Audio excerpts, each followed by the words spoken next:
कुछ दीगर खबरें बुलेटिन में शामिल करेंगे और जिक्र करेंगे chairman Peoples Party Bilawal Bhutto Zardari का, जिन्होंने गिलगित बल्तिस्तान के अवाम से किया गया हक़ हाकमियत का वादा पूरा करने का आज़्म ज़ाहिर कर दिया है। गिलगित में तकरीब से खिताब में उन्होंने कहा है कि वो सबके साथ मिलकर गिलगित के लिए वफाक में आवाज़ उठाएंगे।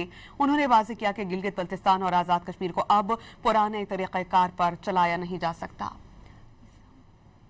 IPP के दोस्तों से और मुस्लिम लीग के दोस्तों के साथ मिलके अब वो वफाक में इश्यूज हम मिलके उठाएंगे और मिलके वफाकी सतह पे और सूबाई सतह पे अपने मसाइल का हल करने की कोशिश करूंगा।